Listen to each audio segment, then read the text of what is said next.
Welcome to Let's Ask, the place where you can ask any question that's on your mind and be sure to get a Bible answer.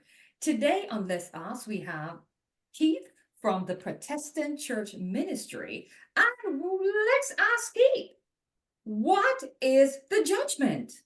Well, thank you, Faye, for giving me the time to answer some questions on the judgment and specifically what does the Bible say on the judgment. And I wanted to focus on today, as you said, what is the judgment? So in Ecclesiastes chapter 3, verse 17, it says here, I said in mine heart, God shall judge the righteous and the wicked, for there is a time there for every purpose and for every work.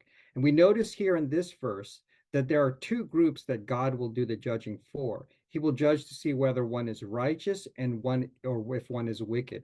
This is also carried forward in the New Testament in Revelation chapter 22. We see that this righteous and wicked is carried further into a couple other characterizations. Notice here in Revelation 22:11, he that is unjust, let him be unjust still, and he which is filthy, let him be filthy still.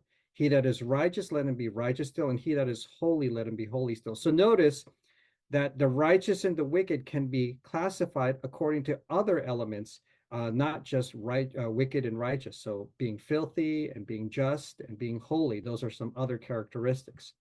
Continuing on, notice what it says here in John chapter 5, starting in verse 28.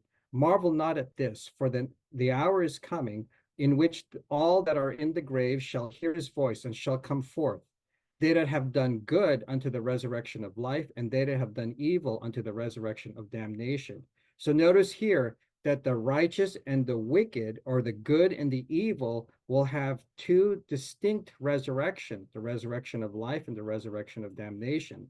So that way everyone will have their time for judgment.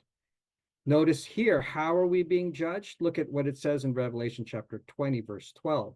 And I saw the dead, small and great, stand before God, and the books were opened, and another book was opened, which is the book of life.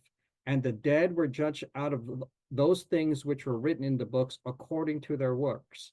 And again, I wanted to focus here that there is a book of life, and whether or not your name is written in that book, you will be judged.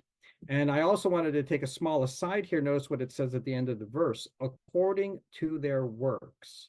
So works do play a role, at least as the way the Bible defines it, that there is something to be said in terms of how one lives.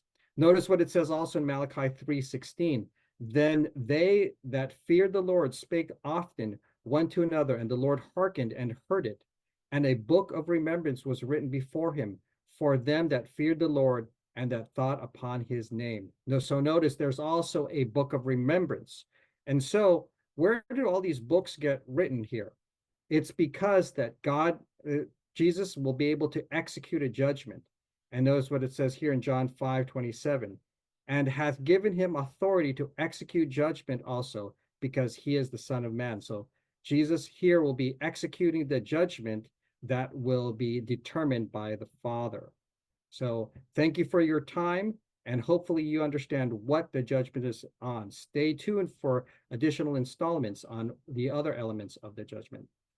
Thank you so much, Keith from Protestant Church Ministry, for answering the question, what is a judgment? What questions do you have?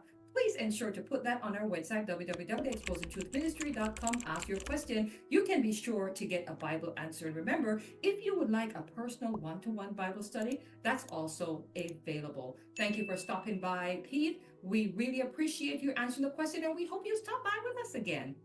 Have a good day.